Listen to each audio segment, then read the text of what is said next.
여러분 반갑습니다. 주의 이름으로 또 사랑하고 축복합니다.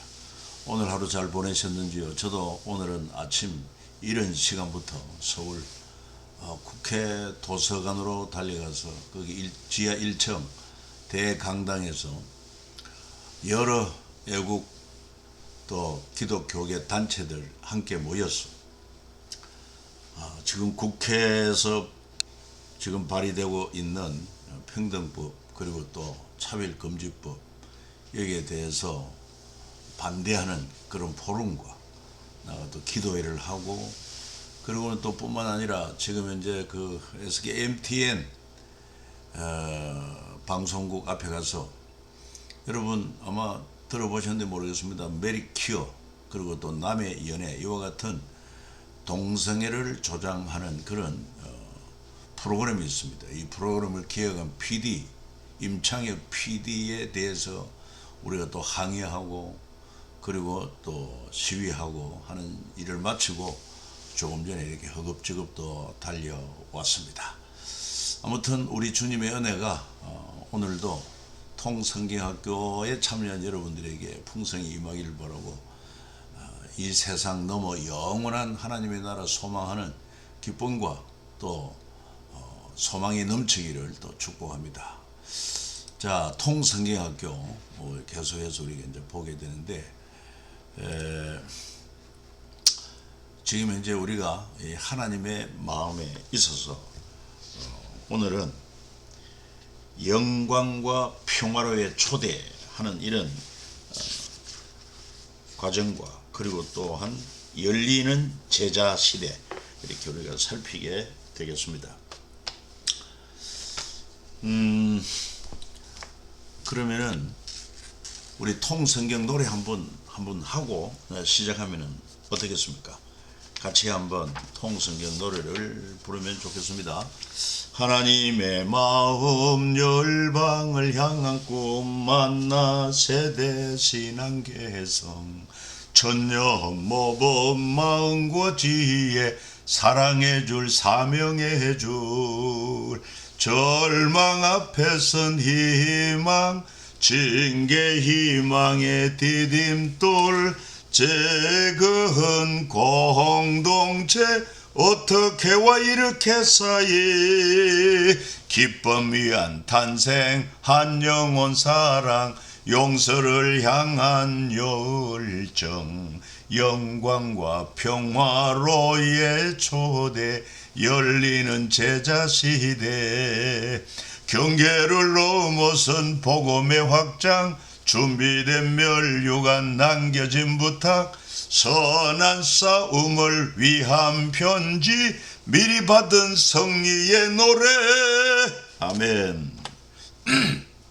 자, 우리는 하나님의 마음을 지금 살피고 있습니다. 그 가운데 22가 영광과 평화로의 초대 15번째 마당이 되겠고, 그리고 이어서 16번째 마당 열리는 제자 시대 이렇게 살펴보도록 하겠습니다. 영광과 평화로의 초대 역시 이거 뭘 설명하고 있냐면은 마태, 마가, 누가, 요한 사복음서의 내용입니다. 우리는 사복음서에서 이미 11번째 마당입니까? 기쁨 위한 탄생, 그 다음에 또 한 영혼 사랑, 그리고 세 번째 용서를 향한 열정, 그리고 오늘 네 번째로 영광과 평화를, 이게 사복음서의 내용을 이렇게 네 차례에 걸쳐서 소개를 하고 있습니다. 그리고 열리는 다음에 열리는 제자 시대는 사도행전 1장에서 12장 중심으로 진행이 되겠습니다. 그러면 영광과 평화로의 초대는 뭘 의미하는가? 사망 권세 이기고 부활하신 주를 믿는 자들을 영광과 평화의 나라로 초대하는 하나님의 기쁨을 우리가 읽을 수 있으면 좋겠다고 하는 것입니다. 먼저 우리가 이 사복음서에서 알아볼 수 있는 것은 하나님께서 인류를 죄에서 구원하기 위하여 이미 구약의 선지자들을 통해서 예언한 그 약속한 대로 하나님께서 메시아를 보내십니다. 그가 바로 하나님의 독생자 예수 그리스도, 동정녀 마리아를 통해 태어난 흠도 점도 없는 죄 없는 유일한 사람 예수 그리스도의 땅에 보내셨고, 그리고는 참으로 메시아인 증거를 3년 공생애 동안에 주님이 여러가지 하나님의 말씀을 가르침으로 또 하나님의 능력을 힘입어서 여러가지 기적과 표적을 행하심으로 증거를 하시고, 마침내 인류의 죄를 대신 짊어진 하나님의 어린 양으로서 십자가에 못 박혀 자기 생명되는 피를 흘려 죽으심으로 말미암아 우리의 죄값을, 인류의 죄값을, 아담 이후 모든 인류의 죄값을 단번에 영원히 속죄하시고, 그리고는 말씀하신 그대로 장사한 지 사흘 만에 다시 사망 권세에 이기고 부활하심으로 말미암아 여러분, 죄 때문에 잃어버린 저 천국의 영광에 동참할 수 있는 길이 열린 것입니다. 그래서 이처럼 십자가에서 피 흘려 죽으시고 사망 권세 이기고 부활하신 주를 믿는 자들을 영광과 평화의 나라로 초대하시는 하나님의 기쁨을 보여주고 있다는 사실입니다.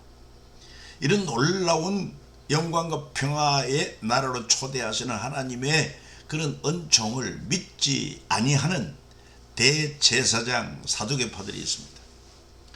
대제사장은 예수를 속이는 자라고 했고, 그리고는 사두개파는 부활이 없다고 주장을 합니다. 예수 그리스도께서는 이 땅에 오셔서 십자가에 못 박혀 피 흘려 죽으심으로 말미암아 그 예수님이 죽으실 때 성전의 휘장이 위에서부터 아래로 찢어졌습니다. 하나님께서 열으신 것입니다. 누구든지 이제 예수 그리스도 안에서 아무런 장벽 없이 하나님 앞에 나올 수 있고 하늘의 영광에 동참할 수 있는 길을 열어주었는데도 불구하고 이 예수님에 대하여 믿지 않는 자, 부활을 믿지 않는 이 대제사장 사두개파들은 여전히 예수 그리스도께서 제사장 나라를 완성하여 이제 하나님의 나라를 열어놓으심에도 불구하고 그것을 믿음으로 받아들이지 않고 찢어진 휘장을 다시 인간의 손으로 꿰매어서 여전히 성전 중심에 그리고 율법 중심에 이러한 기득권을 놓지 않고 있는 것을 알 수 있는 참 불쌍한 자들이 아닐 수 없습니다. 그런가 하면은 그 가운데 믿는 자들이 있었으니 부활하신 주님을 만나고 가장 큰 기쁨이 넘치는 그런 모습과 또 뿐만 아니라 주님의 무덤을 찾아갔던 여인들이 무서움과 큰 기쁨으로 십자가와 부활을 목도한 이런 큰 영광을 체험한 자들, 그리고는 예수님이 십자가 죽고 난 이후에 낙심하고 엠마오로 가는 제자들이 부활의 주님을 만나고 말씀을 풀어줌으로 말미암아 다시 마음이 뜨거워져서 예루살렘으로 올라간 그런 뜨거운 열정, 뿐만 아니라 이제 주님께서 모든 민족 열방을 하늘과 땅의 모든 권세 가지신 예수를 가르치라. 하늘과 땅의 모든 권세를 가진 예수님께서 이 복음을 전하고 또 제자 삼고 내가 너에게 분부한 모든 것을 가르치라 이렇게 말씀을 하셨습니다. 그래서 우리는 이 복음서를 통해서 진정한 영광은 십자가를 통해서 이루어진다. 십자가를 통하지 않는 부활의 영광은 있을 수 없다는 것입니다. 우리도 마찬가지로 정말 이 세상에 썩어질 영광이 아닌 일시적인 영광이 아닌 영원한 하늘의 영광을 누리기 위해서는 그리스도와 함께 십자가 지고 주님을 따르는 이런 고난이 있을 때 그것이 하늘의 영원한 영광이 된다고 하는 사실 또한 믿어야 될 것입니다. 여러분, 정말 예수 그리스도를 통해서 우리에게 보여주신 그 영광과 평안은 무엇입니까? 죄 사함받은, 죄 용서받은 진정한 평안과, 그리고는 부활의 영광을 통해서 영원한 하늘나라의 영생 복락을 누리는 이보다 더 큰 영광과 평화가 어디 있겠습니까? 그렇기 때문에 우리들도 사도 바울이 고백한 것처럼 그는 주님께 부름받고 이 복음을 이방인들에게 전가하기 위하여 일생을 참 고난을 받았습니다. 그리고는 마침내 자기 생명도 희생 제물로 바친 것을 알 수 있습니다. 그는 뭐라고 말했습니까? 내가 현재 받는 고난은 장차 받을 영광과, 참된 영광, 하늘의 영광과 비교할 수 없다고 말했습니다. 주님과 복음을 위하여 내가 드리는 희생, 수고, 그리고 또한 물질, 시간, 고난, 이 모든 것이 하늘의 영원한 영광으로 바뀐다고 생각하게 될 때 우리는 썩어질 참된 영광이 아닌 위선적이고 모조 영광을 추구하는 자가 되어서는 안 됩니다. 정말 예수님이 십자가 죽으시고 부활하심으로 말미암아 이처럼 놀라운 영광과 평화로의 초대를 하고 있음에도 불구하고 대제사장이나 사두개파 또 많은 장로들은 여전히 성전 중심의 제사를 주자, 그리고 세상이 주는 영광에 취하여 있었고 참된 영광을 놓친 사람들이라 그렇게 볼 수 있습니다. 우리 주님은 요한 1서 2장 15절부터 17절 말씀을 통해 너희는 이 세상이나 세상에 있는 것들을 사랑하지 말아라. 이 세상에 있는 모든 것은 육신의 정욕, 안목의 정욕과 이생의 자랑으로 말미암은 것이니 다 아버지께서 온 것이 아니고 세상으로부터 온 것이다. 이 세상도 그 정욕도 다 지나가되 오직 하나님의 뜻을 행하는 자는 영원히 거하느니라. 여러분, 예수 그리스도를 믿음으로 말미암아 참된 영광과 평화에 참여하는 이런 확신을 가지고 기쁨으로 주님을 따르는 자가 되어야 될 것입니다. 앞서 설명한 내용들이 나옵니다만은 주님은 부활의 주님, 사실은 예수님이 십자가에 죽으실 때 제대로 장사를 지내지 못했기 때문에 여인들이 예수님 시체의 향유를 바르기 위해서 찾아왔지만 이미 무덤은 열렸고 돌문은 열렸고 주님이 부활하셨는데 평안하냐 물으셨고, 그때 예수께서 이르시되 무서워하지 말라, 내 형제들에게 갈릴리로 가라, 거기서 나를 보리라. 이렇게 부활의 영광을 목도하게 하셨습니다. 사실 죽은 자가 부활했으니 이게 얼마나 놀라운 일이고 무서운 일이겠습니까? 이게 역사적인 사실인 것입니다. 그리고 또 예수님이 십자가 죽으심으로 주를 믿고 따르던 자들이 낙심하고 고향으로 돌아가는 엠마오로 돌아가던 그 제자들을 만나서 주님이 성경을 풀어주십니다. 모세율법부터 시작해서 선지자들이 증거한 그분이 바로 예수 그리스도이신 것과 그 예언대로 십자가에 죽으시고 죄를 해결하고 부활하심으로 죽은 문제 해결한 예수 그리스도를 증거할 때, 성경을 풀어줄 때 그들 마음속이 뜨거워지고 그래서 다시 열정을 품고 고향으로 가던 길에 돌이켜 예루살렘으로 올라갔던 것도 알 수가 있습니다. 자, 그리고 그 다음에는 이제 16째 마당 열리는 제자시대, 이거는 사도행전 1장부터 12장 내용을 열리는 제자시대라 이렇게 정리를 할 수가 있습니다. 특별히 여기서 하나님의 마음은 사도된 제자들이 마음을 합하여 하나님 나라의 새 시대를 열 때 기뻐하시는 하나님의 마음도 우리가 읽을 수 있어야 된다고 하는 것입니다. 정말 하나님의 원대한 구원을 위한 계획 가운데 그 독생자 예수 그리스도의 땅에 보내주셨고 그분의 십자가로 우리 죄를 해결하고 부활로 죽음 문제 해결하고 이 기쁜 소식을 증거할 수 있도록 성령께서 임하시고 성령의 권능을 받고 감동을 받고 그 주님의 제자들이 복음 전하는 것을 볼 때, 하나님의 나라 새 시대를 여는 모습을 볼 때 얼마나 우리 하나님이 기뻐하시는가. 하나님의 뜻이 이루어짐에 있어서 기뻐하시는 하나님 마음을 우리가 사도행전 1장부터 12장에서도 읽을 수 있어야 된다 하는 것입니다. 특히 열리는 제자시대 이렇게 말할 수 있는 것은 바로 사도행전 1장 8절에 주님이 말씀하신 것처럼 오직 성령이 너에게 임하시면 너의 권능을 받고 예루살렘 온 유대 사마리아 땅끝까지는 내 증인이 되리라 말씀하신 그대로 오순절 성령은 임했고, 그리고는 사도들에게 성령 충만해서 저들이 복음을 전하는데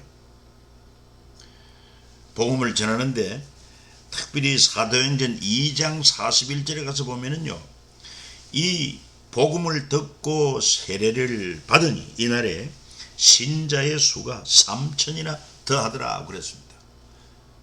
그 다음 뿐만 아닙니다. 더 나아가서 4장 4절에서 보면은 또한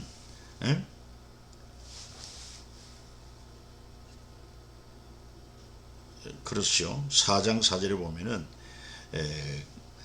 이 복음을 듣고 믿는 자들이 많이 늘어났으니 남자의 수만 약 5,000명이더라 그랬습니다.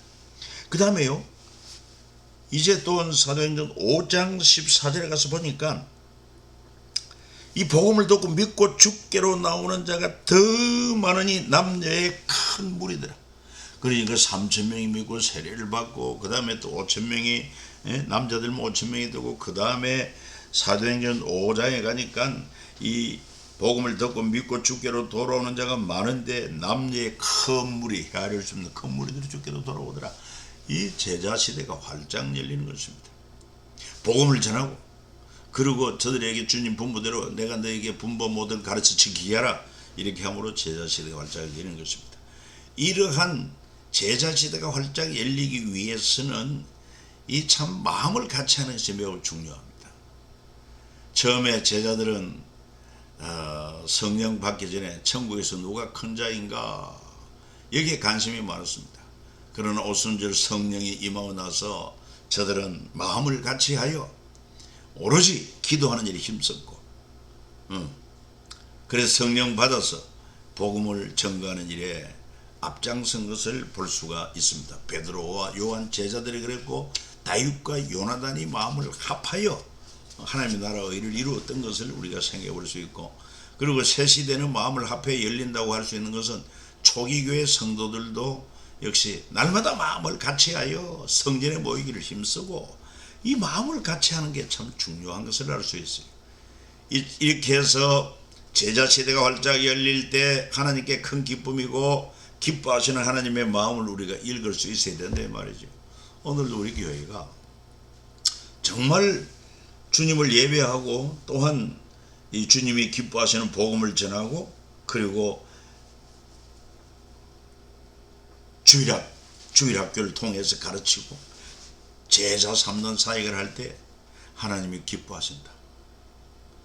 여러분 정말 하나님이 기쁨이 되려고 하면은 어떻게 하든 이 기쁜 소식을 증거하는 이 복음 전도가 반드시 있어야 됩니다. 여러분 그런 현장이 있기를 바랍니다. 그리고 그 전도한 자들에게 또한 하나님의 말씀을 가르치는 영적인 양육을 하나님께서 기뻐하시는 거예요.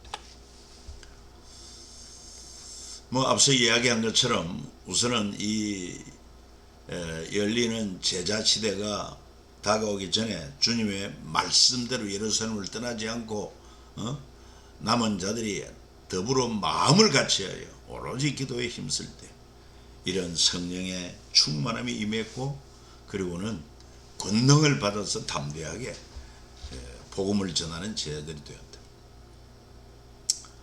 그래서 그렇습니다. 사실은 지금도 성령이 계시고, 성령은 우리 연약함을 도우십니다. 우리를 강하게 하십니다. 담대히 하십니다.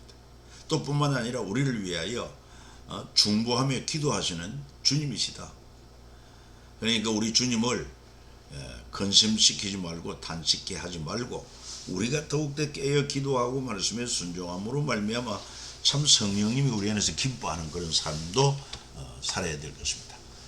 그리고 이제 복음서에서 우리가 이 뭡니까 사도행전 30년 사도행전 역사 가운데 변화된 제자들과 변하지 않는 사도계파를 우리가 발견할 수 있습니다. 변화된 제자들이라고 하는 것은 성령 받기 전에 주님의 제자들은 사실 우리 주님이 붙잡힐 때 다 예수를 부리고 도망하고 그리고 또 뿐만 아니라 땅의 영광을 추구했습니다. 하나는 주의 우편에 하나는 좌편에 앉게 해달라고 세베대 아내가 요한 야고보 두 아들을 주님에게 이렇게 치맛바람 날리면서 한 아들은 주의 우편에 한 아들은 주의 좌편에 앉게 해달라고 그랬고 제자들은 또 이것 때문에 서로가 갈등하고 다툼이 있었던 것을 알 수 있어요. 이게 3년 전 제자들이었습니다만은 그러나 이제 오직 성령이 임하시면 약속하신 성령을 받고 성령 충만함을 받은 제자들이 변화됩니다. 그래서 마음을 같이하여 기도에 힘썼고 또한 베드로 요한이 담대하게 복음을 전하고 원래 그들은 학문이 많은 사람이 아닙니다. 범인으로 알았지만 아주 저럴 수가 있느냐. 학문이 깊지 않은 자들이 저렇게 유창할 수 있고 유식할 수 있느냐. 능력이 있고 권세 있는 말을 할 수 있는 성령의 능력입니다.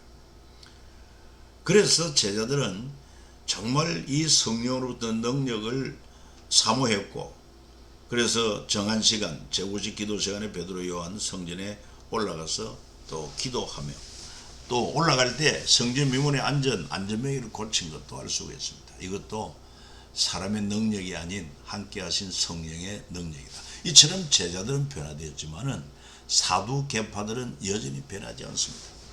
그 성전의 기득권과 그리고 또한 세상의 그런 권력, 재물, 명예 여기 관심을 두고 예수님이 십자가 못 박힐 때 찢어버린 그 성전의 휘장을 다시 꿰매고 다시 성전 중심의 그런 율법 중심의 새로운 시대를 알지 못하는 어리석은 자들이었다 하는 것을 알 수 있다. 오늘 우리가 예수 그리스도를 믿음으로 정말 날마다 주님과 또 성령님의 그런 인도를 받으면서 정말 주님을 더 가까이 하고 주님을 닮아가는 우리의 신앙생활이 되어야 될 것입니다. 자, 그리고 이제 23과 들어가면은 경계를 넘어선 복음의 확장 그리고 또 준비된 면류관 남겨진 부탁 이렇게 되겠습니다. 경계를 넘어선 복음의 확장은 이제 17마당 그렇죠. 17번째 마당 그 다음에 준비된 면류관 남겨진 부탁은 18번째 마당인데 이 내용은요 23과의 내용은 사도행전 13장부터 그리고 마지막 28장까지 그리고 그 안에 포함된 바울이 1, 2, 3차 선교여행을 통해서 세워진 교회 에베소, 빌립보, 골로새, 빌레몬, 디모데 전서, 디도서, 디모데 후서 이런 내용들을 다 포함하고 있는 내용들입니다. 그래서 먼저는 경계를 넘어선 복음의 확장 이 사도행전 13장부터 바울이 다메섹 도상에서 부활의 주님을 만나고 그리고는 변화됩니다. 예수를 구주로 고백하게 되고 그리고 주님은 그에게 이방인들에게 복음을 전가할 사명을 주게 됨으로 말미암아 바울을 통해서 1차, 2차, 3차 소아시아 일대를 그리고 저 유럽의 관문까지 나아가서는 로마까지 복음을 전거함으로 경계를 넘어선 유대라는 땅의 경계를 넘었습니다. 유대인만 선민이라고 하는 경계를 넘어서 모든 열방 이방인들에게 복음이 확장되는 그러한 내용이 바로 사도행전 13장 이후로부터 28장까지 내용이라고 볼 수 있고 그 다음에 준비된 면류관 남겨진 부탁 이것은 바울이 1, 2, 3차 선교여행을 통해 세워진 교회에 그리고는 말씀을 가르치고 그리고 정말 주님을 섬기고 또 복음을 전하는 믿음을 지키는 데는 고난이 있다, 환난이 있다, 핍박도 있다. 그렇지만은 준비된 면류관이 된다. 누가 하늘의 영원한 면류관을 사모하며 그 면류관을 바라보고 땅에서 고난과 그리고 환난과 핍박을 또 헌신과 희생을 능히 감당하겠느냐. 그러면서 남겨진 그 바울을 통한 부탁, 믿음을 지키라. 그 바울이 마지막 임종이 가까웠을 때 한 말이 뭐냐. 내가 선한 싸움 싸웠다, 달려갈 길 마쳤다, 끝까지 믿음을 지켰다. 이제 후로는 의의 재판장에 내게 면류관 주실 것이다. 나만 아니라 예수 그리스도를 믿고 따르는 자에게도 동일한 그런 면류관이 있으니 너희들은 바로 몸된 교회를 섬기며 그리고 또한 교회를 통해서 복음을 전가하는 하나님의 나라 의를 추구하라는 그런 거룩한 유언과 같은 부탁입니다.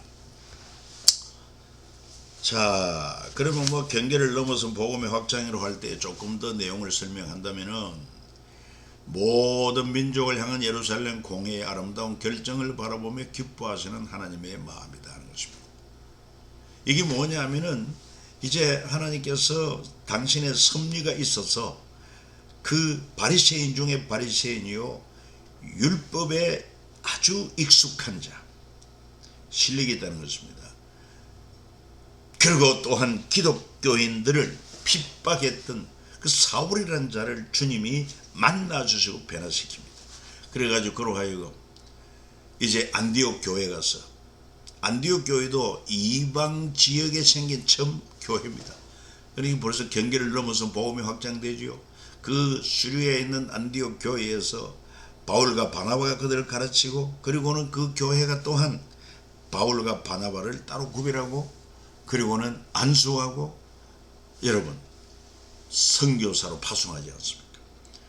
그래서 1차, 2차, 3차에 걸쳐서 선교하는 가운데 먼저 1차 선교하고 돌아왔을 때 많은 이방인들이 복음을 듣고 예수를 믿습니다. 그런 가운데 어떤 이방의 형제들은 마음을 괴롭게 하거나 흔들지 말라. 다시 말해서 그 유대인들은 세리, 장기, 이방인 구별을 합니다.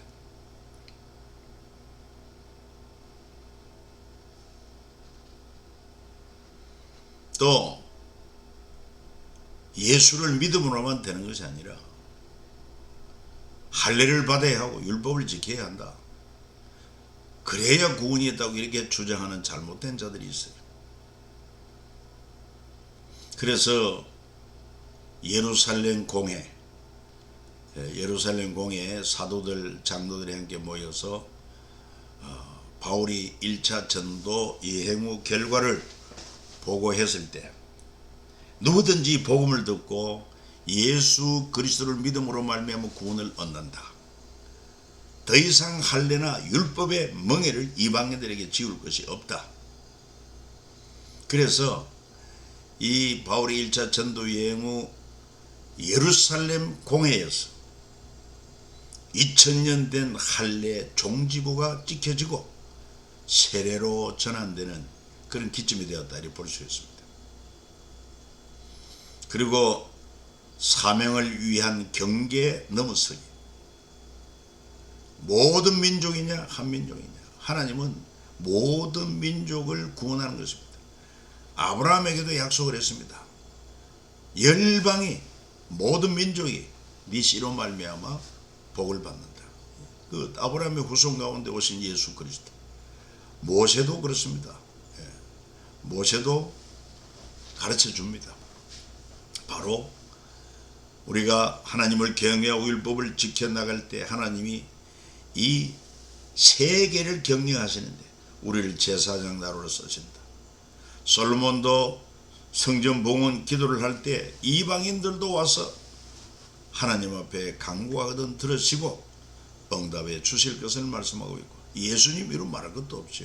예. 뭐 백부장 고넬료, 그리고 또 뿐만 아니라 수르보닉의 여인, 그리고 이 복음을 만민에게 복음을 전파하라 지상명령을 주십니다. 바울 역시 이런 주님의 지상명령을 받고 이방인들을 위한 사도가 되어서 그 수리 안디옥 교회에 보냄을 받아가지고요, 1차 특히 중남부 지역을 1차 선교여행을 하고, 2차는 그 다음에 지금 현재 터키, 그 당시 소아시아 중부 내륙으로 가로질러서, 그리고는 보스포러스 해협을 건너서 지금의 이스탄불, 그리고는 데살로니가, 빌립보 데살로니가, 저 아래 고린도, 그리고 지금 현재 그리스지, 이렇게까지 2차 전도하고 돌아오고, 3차 또한 전도 여행도 그렇게 했던 것을 알 수 있습니다. 하나님의 뜻입니다. 우리도 우리 믿는 자들만 아니라 우리 믿는 자들이 서로 사랑하고 또 한 마음을 품어 열심을 품고 주를 섬기면서도 믿지 않는 이방인들을 구원하는 일에 우리 힘써야 될 것입니다. 그리고 사도 바울은 뭐라고 말하느냐, 이처럼 경계를 넘어선 복음을 위하여 많은 고난과 환난 핍박을 받지만은, 그러나 예수 그리스도 안에 있는 자는 결단코 그리스도의 사랑에서 끊을 자가 없다. 이렇게 선언하면서도 그는 마음에 걷지 있는 고통을 말하고 있습니다. 뭐냐, 동족들이 구원받기를 간절히 원한다는 것입니다. 유대인들은요, 자기들이 선민이라고 하는 선민 의식에 사로잡혀 있고, 예수 그리스도께서 오셔서 참 인류의 구원자가 되셨음에도 불구하고 그 당시 대제사장들, 그리고 바리새인, 서기관, 율법사, 그리고 사두개인들 주님을 영접하지 않습니다. 이방인들은 복음을 전가하니까 주께로 돌아오는데, 주님의 택한 백성이라고 일컫는 유대인들은 돌아오는데 그 마음이 많이 힘들었습니다. 그래서 마음에 그치지 않는 고통이 있다. 내 혈육 동족들은 어찌하여 예수 그리스도를 구주로 믿지 않냐. 그래서 동족들이 구원받기를 간절히 원한 것처럼 우리도 우리 가족, 우리 또 친지, 친구, 이웃들 구원받는 일에 우리가 힘써야 될 것이 아닌가 생각합니다. 이거는 뭐 이제 사도 바울이 1차 선교여행을 갔다 와서 이방인들이 오직 믿음으로 구원을 받는다, 이게 하나님의 뜻이다, 여기에 대해서 다른 유대인들은 아니다, 그들도 우리처럼 할례를 받고 율법을 지켜야 한다, 이런 문제로 결국 예루살렘 공회에서 결정을 하게 되죠. 우리와 동일하게 주 예수의 은혜로 구원받는 줄을 믿노라. 그러니까 유대인이나 이방인이나 차별이 없단 말이에요. 오직 인류의 구원자 되신 예수 그리스도를 믿음으로 그 은혜로 구원을 받는다. 그래서 예루살렘 공회의 의장이었던 주님의 동생 야고보는 이렇게 말합니다. 그러면 내 어기내는 이처럼 이제 바울의 또 그런 선교 보고를 받고, 그 다음에 또 베드로의 그 고넬료 집에 그 이방인 백부장 아닙니까? 복음을 전할 때 성령이 임했고 방언하고 하는 이런 것들을 증거하고, 그러면서 또 일부 유대인들은 아니다, 뭐 율법을 지켜야 된다, 뭐 할례를 받아야 된다, 이런 토론 끝에 결국 그 당시 예루살렘 공회 의장이었던 주님의 동생 야고보는 이렇게 말합니다. 어기내는 이방인 중에서 하나님께 돌아오는 자들을 괴롭게 하지 말고 그 편지를 붙여 이르되 사도와 장로된 형제들 안디옥과 수리아 길리기에 있는 이방인 형제들에게 모난하노라. 들은저 우리 가운데 어떤 사람들이 우리의 지시도 없이 나가서 말로 너희를 괴롭게 하고 마음을 혼란하게 한다 하기로, 이렇게 해서 결국은 예루살렘 공회에서 결정을 내립니다. 그 회의 내용이 뭐냐, 참석자들은 예루살렘 교회 사도들, 장로들, 그리고 안디옥 교회 파송 대표들 바울, 바나바, 의장은 주님의 동생 야고보입니다. 바울, 바나바가 1차 전도여행을 보고했죠. 복음을 전하니까 이방인들 가운데 믿고 주께로 돌아오는 자 많고 세례를 받았다. 어떤 유대인들은 이방인들도 모세 법대로 할례를 받지 않으면 능히 구원을 받지 못한다 주장하고, 또 바리새 출신 유대인 중에도 이방인에게 할례를 행하고 모세 율법을 지키는 명령이 마땅하다 이렇게 어기는 분부합니다. 그때 베드로가 고넬료 백부장 그 사건을 이야기하지 않습니까?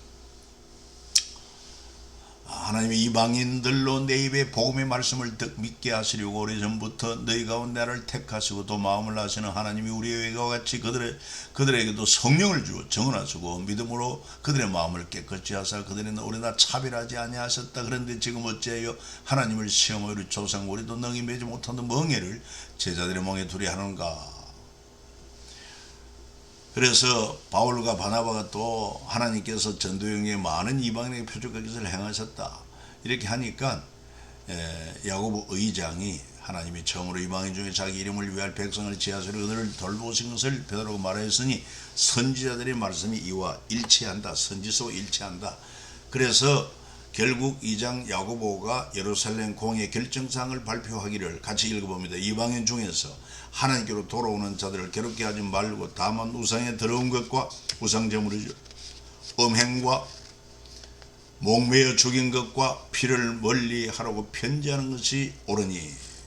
그렇게 하면서 사도행전 15장에서 예루살렘 공의 이런 결정을 선포하게 됩니다. 오늘날 우리 교단 총회 9월달에도 이제 총회를 합니다만은 총회 기류와 같은 우리 교단의 최고 의결기구 총회의 결정처럼, 그럼 우리 모든 교회들이 따라야 되는 것처럼 당시 초대교회 예루살렘 공회가 이렇게 결정한 것은 그만큼 하나님께서 인정하시는 그런 법적 효력이 있다는 것입니다.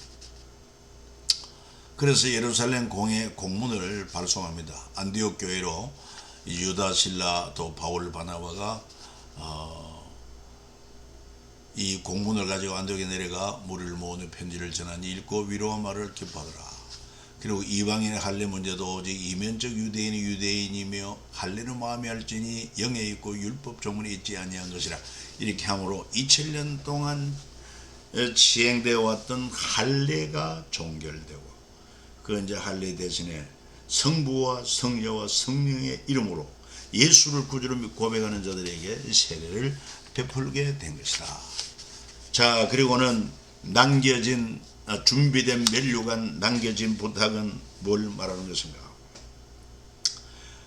여기에서 바울 서신들은 주로 바울 서신들의 내용입니다. 준비된 면류관을 꿈꾸는 바울의 고백을 디모데와 마가가 믿고 따를 때 참 신앙 개성이 되는 거 보고 기뻐하시는 하나님의 마음을 또 우리가 놓치지 말아야 한다는 것입니다. 자, 주후 64년 로마 대화재 사건으로 바울도 죽임을 당하고 초기 교회 지도자들 200여 명이 참 무서운 그런 환난 핍박 가운데 처형을 당했습니다. 한때 그 바울이 이 복음 전하고 할 때 유대인들에게 예루살렘에서 유대인들에게 공격을 받고 살해 위험이 있을 때 그때 천부장은 470명 군인들을 경호를 통해서 이 유대인들로부터 로마 시민 바울을 보호까지 했는데 결국은 이 로마 대화재 사건 이후에 여러분 네로 황제의 명령으로 기독교 지도자들을 붙잡아서 죽이게 됩니다. 이 세상의 시민권 별로 여러분 대단하지 않습니다. 바울이 그렇지 않습니까? 한때는 보호를 했다가 그리고는 뭐 자기들의 그 뭡니까? 정책에 맞지 않는다 죽이는 거. 세상 시민권이 그렇습니다.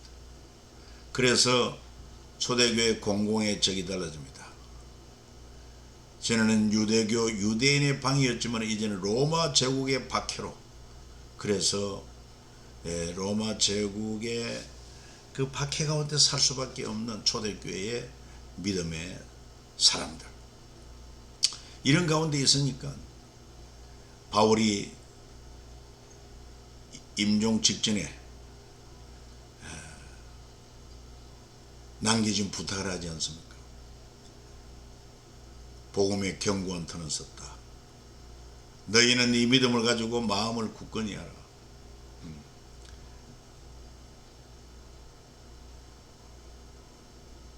바울이 임종 직전에 고백하지 않습니까? 내가 선한 싸움 싸웠다. 달려갈 길 마쳤다. 사명입니다. 끝까지 믿음을 지켰다. 환난과 핍박 가운데 굴하지 않고 믿음을 지킴으로 우리의 신앙의 본이 되어 주었습니다. 우리도 이 세상 사랑하지 말고 영원한 하늘의 영광을 바라고 우리에게 주어진 사명 잘 감당하고 여러분 믿음을 잃어버리지 않기 위해 선한 싸움 싸우고 주어진 직분 사명 힘다해 충성스럽게 감당하고 끝까지 이 세상 풍조에 밀려 흔들리지 말고 믿음을 지키고 참 인생의 성공자 신앙의 성공자 될 수 있기를 축복합니다. 예. 믿음으로 살아가는 여정에 환난 핍박했지만은 두려워하는 마음이 아니고 오직 능력과 사랑과 절제하는 하나님이 우리에게 주신 마음입니다. 하나님의 성령이 임하면 그렇습니다. 어떤 환경 가운데 두려워하지 않습니다. 담대합니다. 그리고 하나님의 뜻을 하나님을 사랑하고 사랑하는 그럼 또 절제하는 마음. 바울이 임종에 가까웠을 때 고백한 것 방금 제가 소개했습니다만 이제후로는 나를 위해 의의 멸류관이 예비되었으므로 곧 주 곧 이루어진 재판의 그날에 내게 주실 것이며 내게 만일 주의 나타나심을 사모하는 모든 자에게도니라. 이처럼 바울이 준비된 멸류관을 받을 수 있는 자기 조건 세 가지가 뭐냐? 선한 싸움 싸우고 여러분 죄에 빠지지 않고 믿음을 지키려고 선한 싸움 싸웁니다. 하나님 말씀대로 살려고 여러분 선한 싸움 싸웁니다. 유혹에 빠지지 않고 믿음을 지키려고 싸우는 것입니다.